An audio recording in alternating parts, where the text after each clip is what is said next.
ఉద్యోగులను ఏదో వేధించాలనే ఆలోచన మాకు లేనే లేదు. వాళ్ళ సంక్షేమం కొరకు ముందు నుంచి కూడా నేను మంత్రి అయినప్పుడు చెప్తాను, మేము కూడా కింది స్థాయి నుంచి వచ్చినాం. కార్మికులకు సంబంధించిన ఆర్టీసీ సంస్థ యొక్క పని విధానాలు, అందులో పనిచేసేటువంటి కుటుంబాలు అనేకమైనటువంటివి నాకు సన్నిహితంగా ఉన్నటువంటి నా నియోజకవర్గం కావచ్చు, రాష్ట్రం కావచ్చు, 20-30 సంవత్సరాల ప్రజా జీవితం లోపల వాళ్ళతో అనేక సందర్భాలు ఇంటరాక్ట్ అయినాం. కాబట్టి ఎటువంటి 1% కూడా కక్ష సాధింపు కానీ వేధింపు ఆలోచన లేనటువంటి ప్రభుత్వంగా నేను తప్పకుండా ఈ ప్రభుత్వాన్ని అప్రిషియేట్ చేస్తా. నా ముఖ్యమంత్రి గారు కానీ ఉప ముఖ్యమంత్రి గారు కానీ లేదు. ఇందులో స్పష్టంగా మాకు కనిపించేది ఒకటే, మొన్న జగిత్యాల్లో గౌరవ మాజీ ముఖ్యమంత్రి గారు మాట్లాడినటువంటి ఆలోచన మేరకు ఆ పార్టీ నాయకత్వం హరీష్ రావు గారు మాజీ అధ్యక్షుడిగా ఇటువంటి ఒక వ్యవహారాన్ని కుట్ర ద్వారా ఆర్టీసీ వైఫల్యాన్ని చేపట్టే ప్రయత్నం జరుగుతుంది అనేటువంటి మాట ఇలా వాళ్ళ నాయకత్వానికి అనుబంధంగా ఉన్న వ్యక్తుల మాట ఒకటే కనిపిస్తుంది. ఇది దురదృష్టకరం.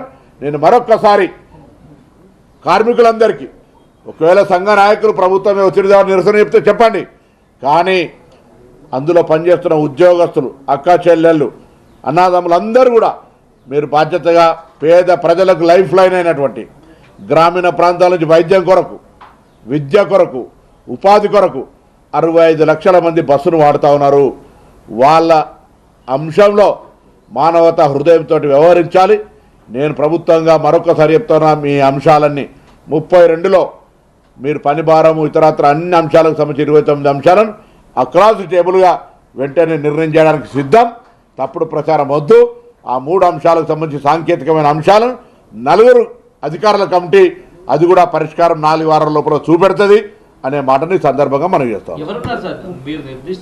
చెప్తున్నా కదా, నేను స్వయంగా చెప్తున్నా ఉన్నా కదా. ఇంకేది చంద్రశేఖరరావు గారు మాట్లాడినారు, హరీష్ రావు గారు దీని వెనుక ప్రాబల్యము టీఆర్ఎస్ పార్టీ వ్యవహారం చేస్తుంది. లేకపోతే ఇలా ఎందుకు జరుగుతోంది కార్యక్రమం? ఆర్టీసీ పరంగా మేము ఏం బెనిఫిట్స్ ఇవ్వలే.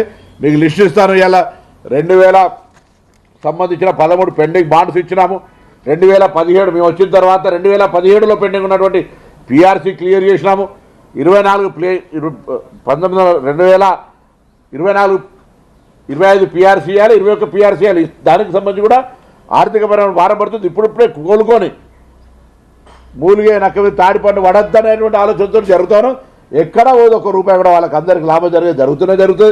మరి దాని తర్వాత ఈ పిఎఫ్ సిసిఎస్కు రోజు నెలకు 10 కోట్ల రూపాయల పెండింగ్ అన్ని పేమెంట్ చేస్తా ఉన్నాం.